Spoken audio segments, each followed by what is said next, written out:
Deretan kasus keracunan makanan bergizi gratis MBG mencuat dalam beberapa pekan terakhir. Pihak sekolah bahkan meminta siswa untuk tidak melanjutkan makan. Polisi hingga Balai Pengawasan Obat dan Makanan sampai turun tangan memeriksa saksi dan sampel MBG. Keracunan MBG antara lain terjadi di wilayah Cipongkor, Bandung Barat, Jawa Barat, dengan jumlah siswa keracunan mencapai lebih dari 360 orang. Begitu juga di Garut, ada 150 siswa dari 3 sekolah yang keracunan MBG. Lalu di Banggai, Kepulauan Sulawesi Tengah tercatat ada 230 siswa yang keracunan. Pemerintah mencatat lebih dari 5.000 siswa mengalami keracunan usai menyantap MBG. Kepala Kantor Staf Kepresidenan Muhammad Kodari bilang pemerintah melakukan pencatatan kasus melalui sejumlah badan. Dengan jumlah penderita 5.080, ini data per 17 September. Kedua dari Kemenkes, 60 kasus dengan 5.207 penderita, data 16 September. Kemudian BPOM, 55 kasus dengan 5.320 penderita, data per 10 September 2025. Tapi lihat bahwa masalah yang sama dicatat oleh 3 lembaga, bahkan oleh BGN sendiri, ya. Nah, yang kedua, angkanya secara statistik itu sebetulnya sinkron, sama-sama di sekitar angka 5.000 ya. Ketua DPR RI Puan Maharani meminta pemerintah melakukan evaluasi total terhadap pelaksanaan program MBG. Itu perlu dilakukan agar tidak ada lagi siswa yang dirugikan dalam program ini. Nanti tentu saja kami akan melakukan pengawasan tempat-tempat yang mana ada masalah di tempat dapur-dapur MBG untuk melihat secara langsung itu sebenarnya masalahnya itu seperti apa, apakah di dapurnya, apakah di sekolahnya, untuk bisa melihat dari hulunya itu sebenarnya masalahnya seperti apa. Jadi memang evaluasinya itu harus dilakukan secara total. Jadi Imbas banyaknya kasus dugaan keracunan, Badan Gizi Nasional bakal membentuk tim investigasi untuk menyelidiki menu hingga dapur program makanan bergizi gratis. BGN menilai belum tentu semua makanan yang bermasalah memicu keracunan. Saya akan membentuk tim investigasi untuk masalah hal yang diduga keracunan dan juga tim investigasi di bidang menu makanan atau dapur. Merespon banyaknya kasus keracunan MBG, Indonesia Corruption Watch (ICW) mendesak evaluasi total program ini.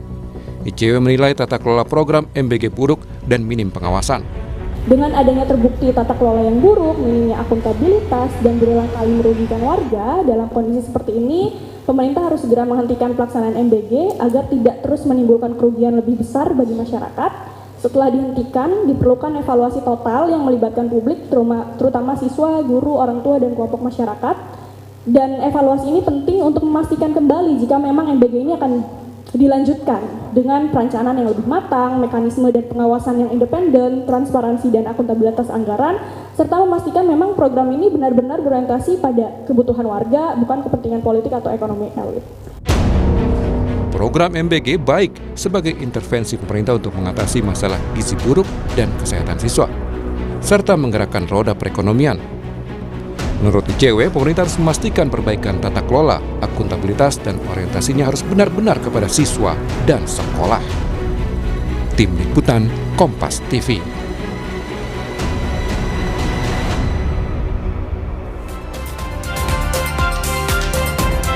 Saudara, marak kasus keracunan, apa saja yang perlu dievaluasi dari pelaksanaan MBG?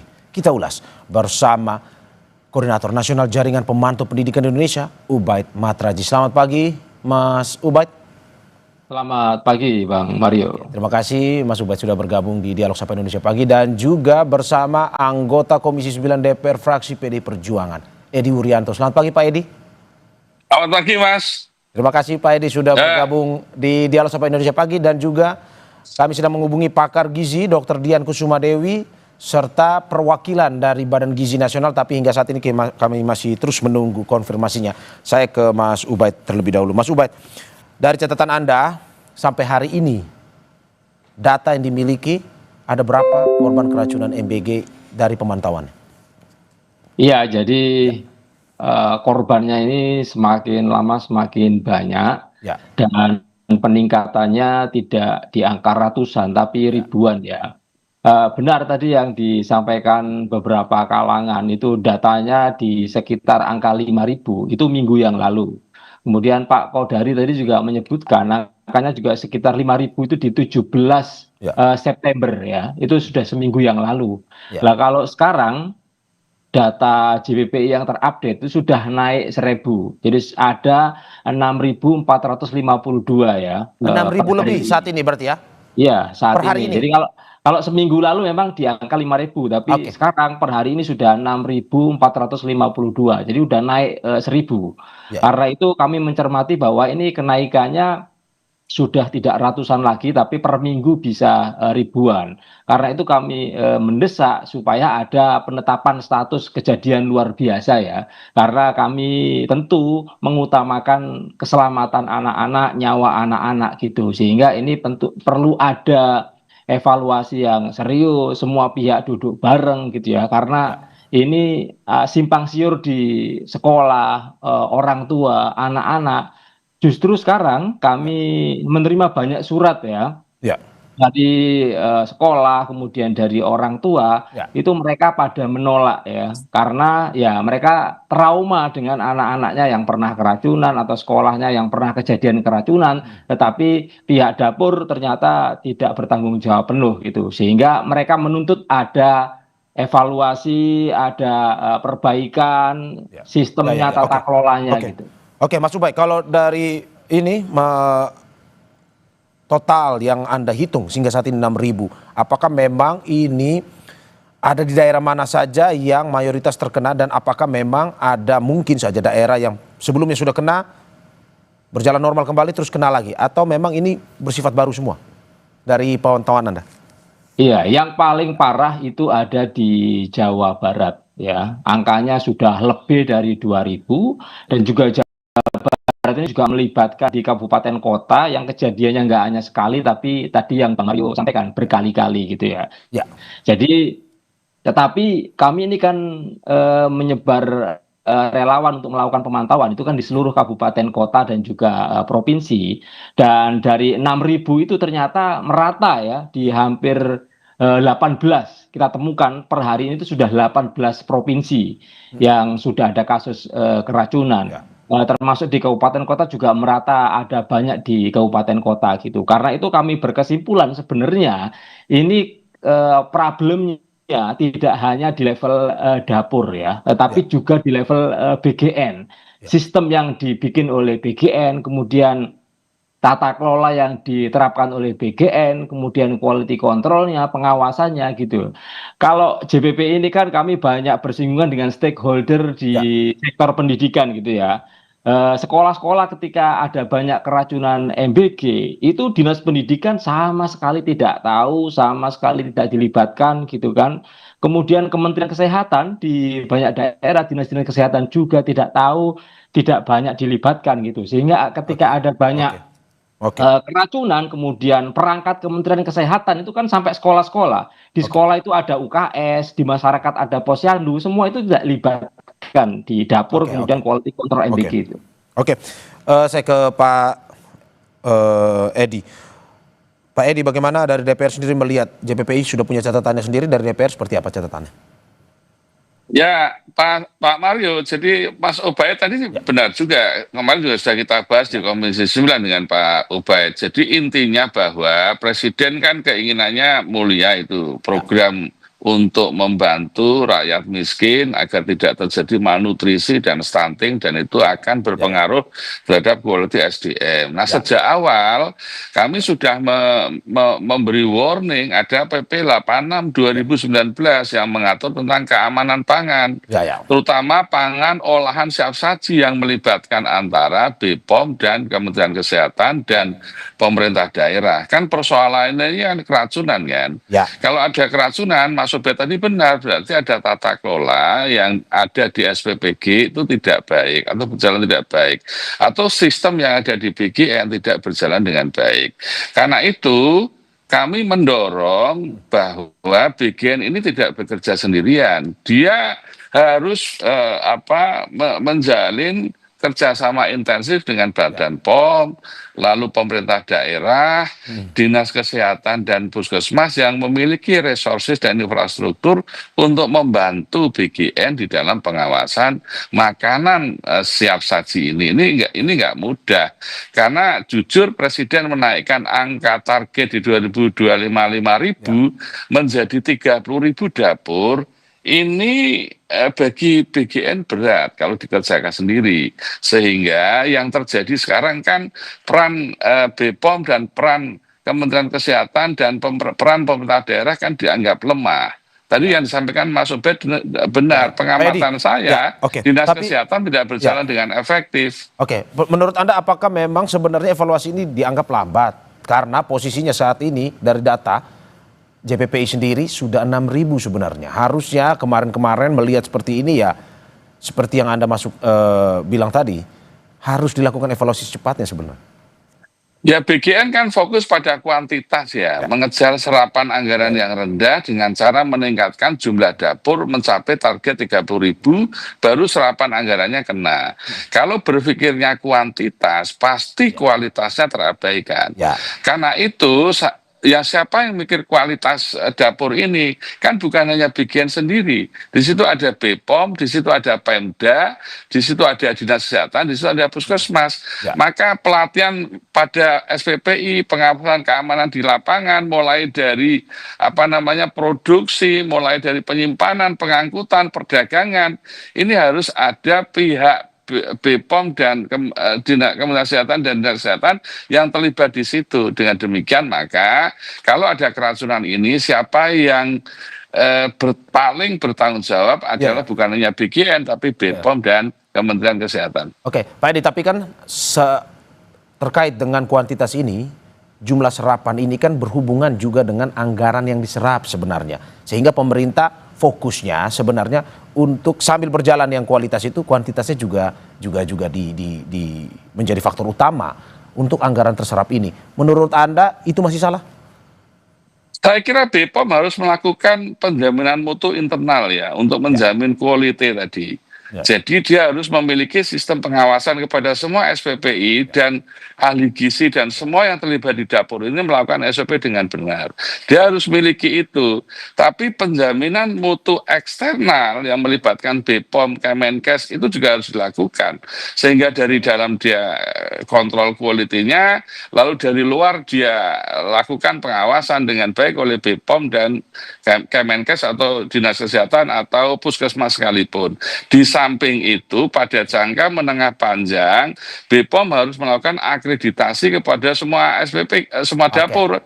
Ya, dengan akreditasi yang baik, maka akan terdeteksi mana yang baik, mana yang cukup, mana yang kurang. Nah, yang kurang itu warning. Tapi saya setuju dengan Mas Ubed tadi, kalau ada dapur yang ada kasus keracunan, maka sebaiknya dapur dihentikan dulu sambil dievaluasi. Oke, saya sebelum ke Mas Ubaid, saya ingin perkenalkan dulu. Baru saja bergabung dengan kita, pakar gizi Departemen Ilmu Kedokteran Komunitas FK Universitas Indonesia, Dr. Dian Kusuma Dewi. Selamat pagi, Bu Dian. Selamat pagi, Mas. Terima kasih, Bu, sudah bergabung di Dialog Sapa Indonesia Pagi.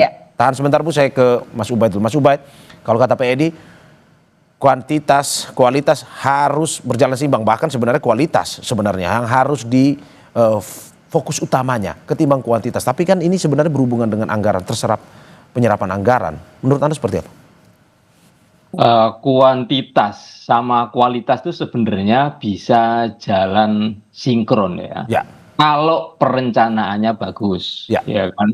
Kalau sejak awal itu direncanakan dengan matang, dibangun sistem yang kuat, tata kelola yang sistematis dan seterusnya, maka kuantitas dengan kualitas itu bisa seirama gitu.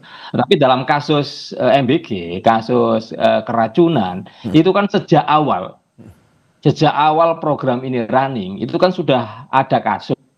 Memang jumlahnya 200 ya, ratusan masih gitu kan. Dan sudah clear itu. BGN juga mengatakan ketika kasus masih ratusan itu kami akan evaluasi, kami akan investigasi. Tapi nyatanya hasil evaluasinya apa gitu loh. Sehingga kami di sekolah, kemudian orang tua khawatir karena sudah dievaluasi, sudah diinvestigasi, kok malah sekarang jumlahnya malah ribuan. Ya. Itu yang mengkhawatirkan banyak sekolah dan orang tua gitu. Karena mereka fokus pada keselamatan anak gitu. Oke, saya ke Budian. Budian, dari permasalahan yang terjadi, keracunan makanan pun juga permasalahan yang terjadi terkait dengan MBG ini. JPPI tadi memberikan info jumlah terakhir 6.000 sampai saat ini. Dari pemenuhan gizi, keahlian Anda, apa yang menjadi fokus dari Anda melihat terkait dengan keracunan MBG ini? Ya, baik. Terima kasih. Selamat pagi semuanya. Untuk melihat kondisi yang sedang marak saat ini, sebetulnya kita kembali lagi saja pada cara-cara monitoring dan evaluasi dari setiap program yang ditawarkan. Nah, untuk program ini mungkin sama halnya dengan kita kalau quality control pada perusahaan, ya Mas ya.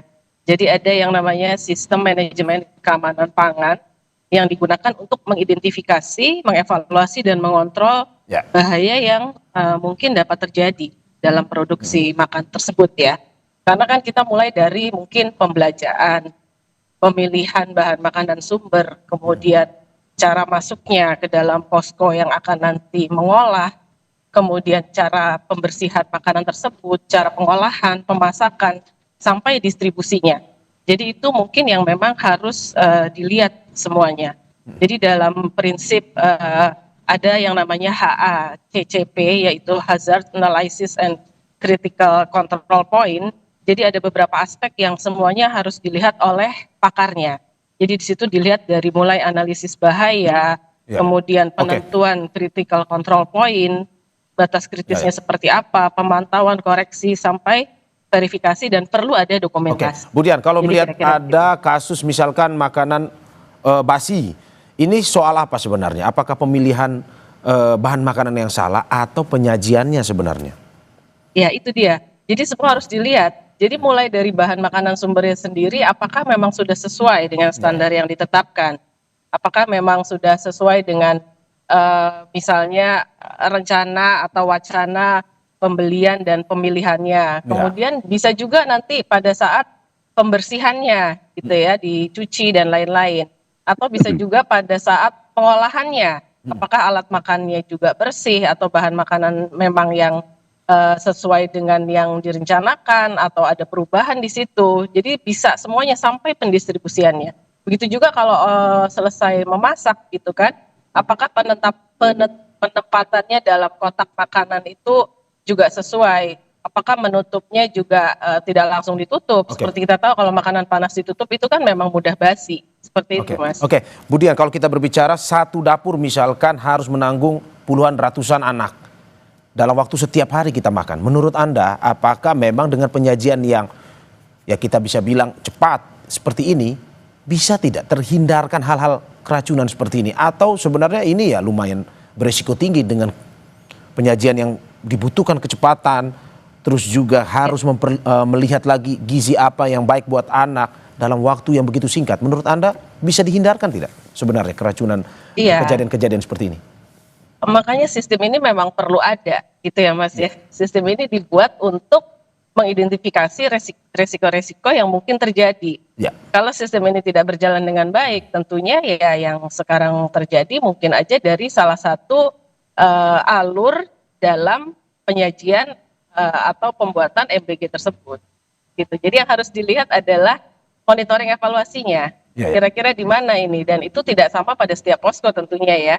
Jadi posko-posko yang satu dengan yang lain belum tentu sama, sehingga terus menyebabkan hasil akhir yang seperti yang sedang diberitakan Marak saat ini. Oke, saya ke Pak Edi. Pak Edi, kemarin Ketua DPR Bu Puan Maharani bilang DPR akan turun langsung untuk mengecek terkait dengan evaluasi ini. Akan seperti apa evaluasi yang dilakukan oleh DPR, dan jika hal tersebut ada masalah yang ditemukan, solusinya akan seperti apa? Tapi sebelum Anda menjawab, kita usai jeda berikut.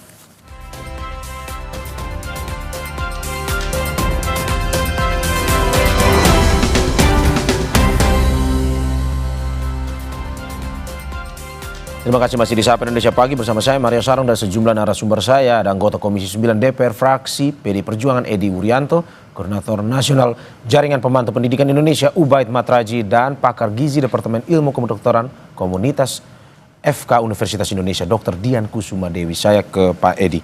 Pak Edi, bagaimana kemarin Bu Puan sudah memberikan pernyataan bahwa DPR akan mengevaluasi dan akan turun langsung katanya. Evaluasi seperti apa dan aksi seperti apa yang akan dilakukan oleh DPR turun langsung nanti ini?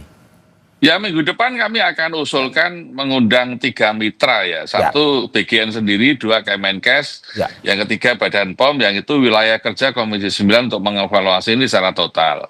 Agar peraturan pemerintah berjalan dengan baik, seluruh pihak ini dalam pengawasan semakin intensif. Yang kedua, tanggal 3 Oktober nanti kami sudah mulai masuk reses. Maka semua anggota Komisi 9 akan turun ke dapur SPPG untuk melihat ekosistem di lapangan apa masalahnya. Jadi dugaan-dugaan selama ini yang sudah kita bahas beberapa hari terakhir ini, coba nanti di lapangan kami akan cek. Tapi yang lebih penting dari itu memang keterlibatan pemerintah daerah itu sangat minim sekali. Seperti yang disampaikan Mas Ubed tadi. Bupati, Kepala Dinas Kesehatan, Kepala Puskesmas, sampai tidak tahu, sampai tidak dilibatkan. Sementara ini program berhubungan dengan ibu hamil, ibu menyusui. Nah, ini yang nanti kita cek di lapangan. Dengan begitu nanti kami akan lebih bisa mendorong keterlibatan stakeholder baik BGN, BPOM, pemerintah daerah, dinas kesehatan, bahkan TNI Polri yang ada yang selama ini mendukung, itu kita akan sinergikan sehingga semuanya akan keroyokan bagaimana memperbaiki kualitas SPPG ini. Oke, berarti yang kita tangkap salah satu usulan solusi dari DPR kepada BGN adalah mencoba untuk memberikan peran aktif kepada pemerintah daerah ya ke depan. Oh ya, karena dia juga memiliki tanggung jawab dalam hal pemeriksaan terhadap kegiatan atau produksi makanan, penyimpanan, pengangkutan, perdagangan. Kalau itu mengkhawatirkan bagi rakyatnya, saya kira pemerintah daerah melalui dinas kesehatan berhak untuk masuk ke SPPG. Demikian juga BPOM di daerah juga berhak masuk, karena ini wewenang mereka yang diatur di dalam regulasi. Agar juga mereka menjadi pengawas yang independen dalam soal tata kelola SPPG ini. Oke, Mas Ubaid, ini sejalan dengan apa yang akan dikusulkan oleh DPR terkait dengan keterlibatan pemerintah daerah. Karena selama ini pemerintah daerah bercerita bahwa mereka tidak pernah dilibatkan, segala sesuatu itu memang langsung diatur dari pusat atau BGN sendiri. Menurut Anda, bagaimana nanti peran pemerintah daerah ini lebih spesifik untuk bisa memantau sehingga kejadian-kejadian seperti ini tidak akan terulang kembali?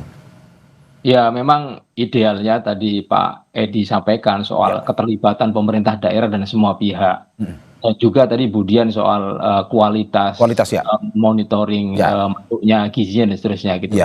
Jadi bagi kami yang ada di lapangan itu memang SPPG ini yang bermasalah tidak hanya yang ada kasus keracunan gitu ya. Kalau yang ada kasus keracunan itu kan jelas masalah besar dan menyangkut jiwa anak yang saat itu juga harus segera ditangani dan harus disikapi gitu.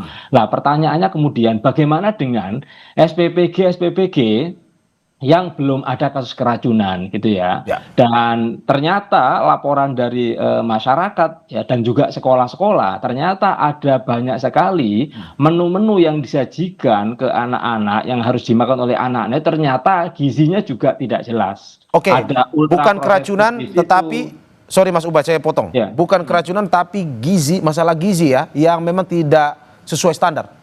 Iya, jadi untuk kasus SPPG yang tidak ada keracunan itu bukan berarti tanpa ada masalah. Juga ada banyak masalah terkait dengan kualitas gizinya, kemudian menu yang disajikan.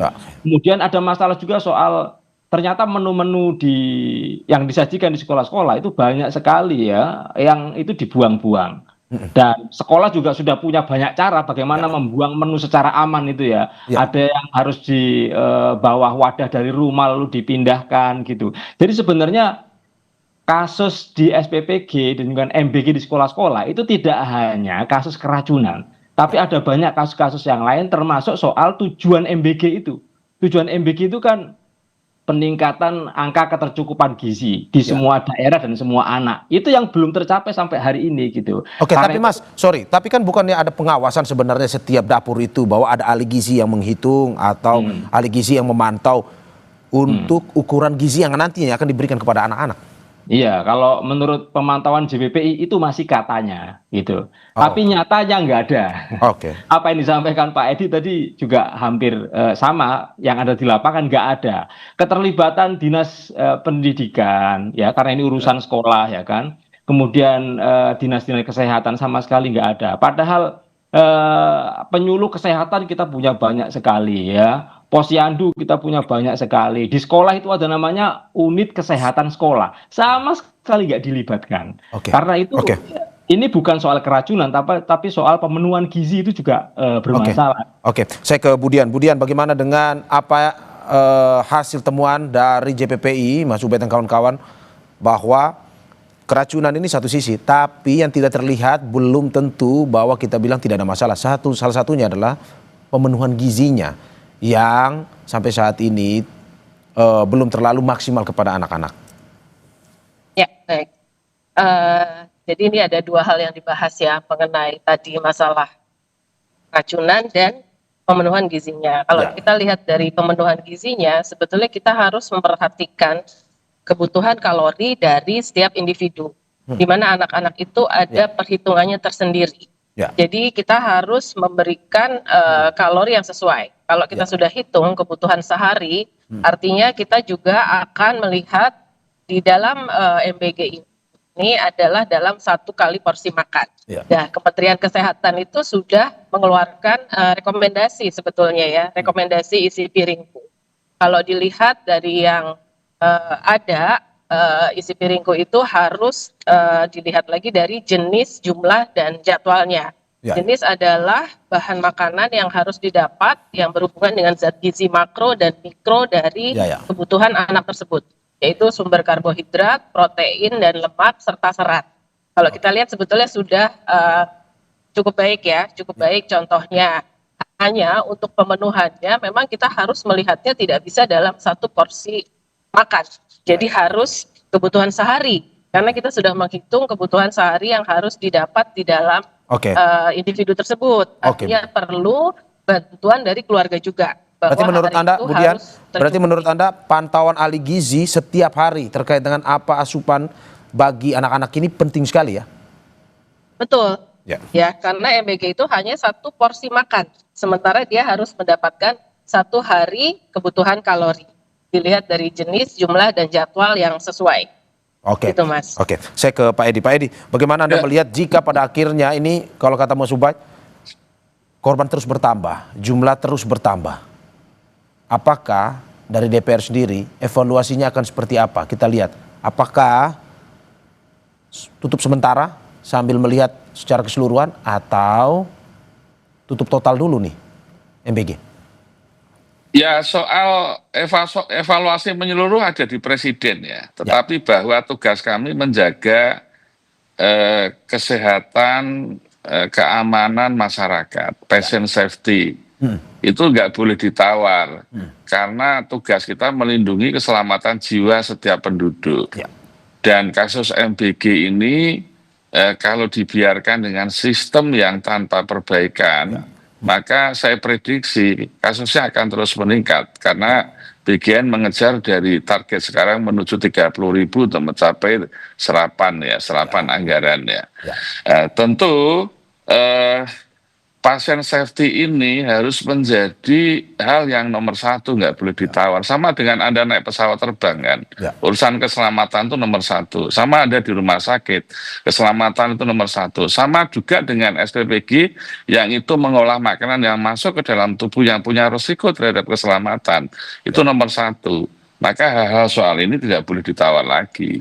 Karena itu ini menjadi perhatian serius, maka harus ada share tanggung jawab pemerintah melalui BGN, Kementerian Kesehatan, Badan POM, pemerintah daerah yang di dalamnya ada Dinas Kesehatan, ada Puskesmas, ada Dinas Pendidikan, lalu ada pendukungnya, ada TNI, Polri, semuanya ini harus share tanggung jawab yang ujungnya adalah jangan sampai ada keracunan, apalagi mengancam keselamatan jiwa masyarakat. Itu nggak boleh itu. Oke, Pak Edi, berarti termasuk juga nanti pada saat reses akan mendengarkan masukan dari orang tua anak, termasuk juga dengan guru, terkait dengan, ya ini kalau kata Mas Ubay tadi kan ada juga yang trauma di sekolah mereka bahwa sudah keracunan dan mungkin saja tidak ingin ada MBG lagi karena rasa trauma itu. Apakah mungkin akan juga mendengar ini dan evaluasinya ya untuk di sekolah ini mungkin tidak dulu MBG atau bagaimana? Bu Ketua DPR RI, Mbak Bu Puan Maharani kan sudah memerintahkan semua anggota DPR RI ketika reses turun gunung untuk membantu menyelesaikan persoalan negara MBG ini. Jadi apakah Komisi 9 atau di luar Komisi 9, karena ini program prioritas Presiden yang sangat mulia, ya harus kita dukung bersama dalam rangka untuk mengelaborasi semua stakeholder tadi agar berjalan sesuai dengan tanggung jawabnya. Nah dengan begitu, DPR RI juga memiliki kontribusi di dalam pengawasan MBG ini, sehingga akhirnya yang semula tanggung jawabnya hanya ada di BGN, ini akhirnya menjadi tanggung jawab bersama. Ini saya kira yang harus kita lakukan karena ini menyangkut anak-anak kita yang semula stunting, malnutrisi. Presiden ingin menaikkan kualitas SDM ini agar mencapai level daya saing yang baik. Kalau ini kemudian diganggu, kan jangan. Ya, yang penting justru apabila ada masalah kita selesaikan sesuai dengan di mana masalah kasus itu ada. Tentu kalau ada perbaikan sistem menjadi tanggung jawab DPR RI untuk mengawasi BGN agar ekosistemnya semakin baik. Oke, sebelum saya ke Mas Ubay, saya ingin disclaimer sedikit bahwa kami terus berusaha menghubungi perwakilan dari Badan Gizi Nasional tapi hingga saat ini masih terus menunggu konfirmasinya untuk bergabung dalam dialog kita. Mas Ubay, dari evaluasi JPPI, berhenti sementara atau berhenti total dan alokasi anggarannya untuk program pendidikan yang lain, bagaimana? Ya, jadi karena kami mencatat yang pertama ini, ya karena ini bukan persoalan hanya keracunan, tapi hanya ada juga soal gizi yang tidak berkualitas. Kemudian ketiga, ya ada banyak dapur-dapur MBG yang fiktif. Kemudian yang keempat ada soal dana MBG ini yang belum ditransfer, ya kan, ada juga kasus korupsi, dan yang kelima ada banyak konflik kepentingan. Karena itu ini sebenarnya kasus yang terjadi merata di semua dapur, maka tidak bisa kita hanya melakukan evaluasi sambil berjalan. Karena itu kami meminta Presiden supaya dihentikan secara total untuk dilakukan evaluasi. Nah setelah diberhentikan total dievaluasi ini, ya silakan nanti dicari jalan keluarnya. Apakah model seperti ini akan kembali dilaksanakan atau kita justru punya variasi model-model dalam pelaksanaan MBG ini gitu. Yang jelas ini harus dihentikan total dulu, dievaluasi total dulu, baru setelah itu kita perbaiki sistem, kita perbaiki tata kelola, baru nanti modelnya seperti apa MBG ini. Karena menurut catatan JPPI banyak juga ya dapur-dapur model SPPG ini yang nggak bisa diterapkan di daerah-daerah tertentu. Misalnya di daerah-daerah 3T itu akan susah menggunakan model SPPG yang sekarang formatnya seperti yang ada di kota-kota besar. Karena itu ini harus diberhentikan total, dievaluasi total dengan melibatkan semua pihak termasuk guru, orang tua dan juga masyarakat yang lain. Oke, belum juga pada akhirnya evaluasi ini untuk nantinya bagaimana melihat perputaran ekonomi ya. Dalam arti bahwa masyarakat sekitar, penjual sekitar juga tidak mati tapi tetap merasakan juga ada hasil dari MBG ini, begitu ya Mas? Iya, karena itu harus dievaluasi total kan, karena ini bukan hanya soal keracunan, bukan hanya soal mutu gizi, tapi ini banyak menyangkut banyak sekali bagaimana UMKM yang katanya ini menggerakkan UMKM tapi sampai hari ini belum berdampak terhadap UMKM. Berarti kan bagaimana supaya berdampak terhadap UMKM misalnya. Bagaimana supaya ini meningkatkan kualitas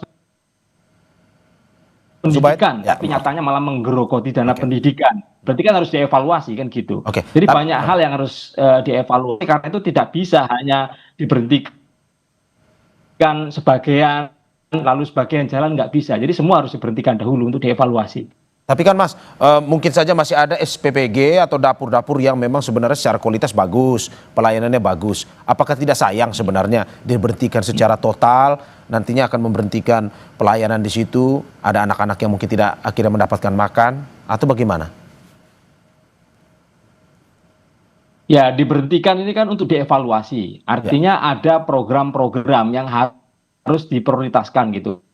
Kan jangan sampai anak-anak yang di Jakarta misalnya itu banyak sekali yang berangkat sekolah diantarkan mobil ya, tapi mereka dapat MBG. Sementara di daerah lain ya, yang makan saja nggak bisa, tapi MBG belum tersedia, mereka belum menjadi penerima manfaat. Jadi mestinya mana dulu yang harus di masalah juga. Jadi sebenarnya tidak ada saat ini dapur yang benar-benar bagus, karena itu semua harus dievaluasi dan diberhentikan total supaya tujuannya tercapai gitu kan. Kemudian bagaimana transparansi, akuntabilitas dan pengelolaan MBG itu secara kredibel gitu. Saya ke Budian. Budian, closing statementnya lebih teknis sebenarnya. Bagaimana perlu penyajian yang lebih tepat, pun juga persiapan ataupun pemilihan gizinya lebih tepat untuk pada akhirnya anak-anak ini, satu sisi kita menghindari keracunan, tapi satu sisi gizi pun tetap terpenuhi. Ya baik, terima kasih. Dari sisi pemenuhan tentunya mungkin karena kita bicara satu porsi, jadi yang penting jumlah dan jadwalnya ya, jumlah dan jenis dan jadwalnya. Kalau jumlah satu porsi sudah cukup, satu piring itu, tapi jenisnya dan jadwalnya. Nah di dalam penyiapannya kita harus memperhatikan dan mengidentifikasi potensi bahaya yang dapat terjadi dalam produksi MBG tersebut ya. Jadi kita harus perhatikan yang pertama adalah kontaminasi Mas. Kontaminasi atau kemungkinan paparan yang bisa terjadi kalau makanan itu biasanya biologi, kimia dalam proses pengolahannya, dan juga mungkin ada faktor fisika di situ. Di mana fisika kita harus melihat batas kritis dari seperti suhu, waktu memasak, kelembapan ruangan, dan lain-lain yang tentunya perlu melibatkan pakar di dalamnya. Jadi entah nanti mau diberhentikan sementara atau tetap diteruskan. Kalau diteruskan ya sistem manajemen dari analisis risiko tadi yang harus jalan. Seperti itu Mas. Saya ke Pak Edi, closing statementnya Pak Edi, bagaimana akhirnya harus melihat tadi usulan evaluasi total, berhentikan dulu total sambil lihat evaluasi, pun juga melihat ada anak-anak di luar sana di 3T yang lebih membutuhkan ketimbang mungkin yang berada di kota-kota besar. Evaluasi seperti ini. Kalau dari DPR sendiri melihatnya seperti apa? Singkat saja. Ya program ini jalan terus ya kan. Tetapi bahwa warningnya kuantitas dan kualitas harus paralel tuh. Harus paralel. Karena itu kerja keras dilakukan oleh pemerintah. Presiden pasti akan fokus. DPR juga fokus, nah yang di eksekutornya, di BGN, di BPOM, Dinas Kesehatan, Dinas Pendidikan, lalu TNI Polri, ini harus kerja keras juga. Nah, yang tidak kalah pentingnya daerah 3T, tadi saya betul tadi, maka saya mendorong yang 3T itu saat ini harus didahulukan, jangan dibelakangkan. Ini bagian penting dari keadilan sosial, karena sesungguhnya daerah 3T itu kantong orang miskin, di mana stuntingnya tinggi. Justru kalau tidak mendapat manfaat dari program ini, inilah penyebab ketidakadilan sosial. Kita harapkan sebuah program yang bagus, tapi harus tetap dengan evaluasi yang mendalam sehingga kejadian-kejadian seperti ini tidak terulang lagi. Terima kasih anggota Komisi 9 DPR fraksi PD Perjuangan Edi Wuryanto. Sebelumnya ada Koordinator Nasional Jaringan Pemantau Pendidikan Indonesia Ubaid Matraji, dan juga pakar gizi Dr. Dian Kusuma Dewi. Terima kasih atas apa yang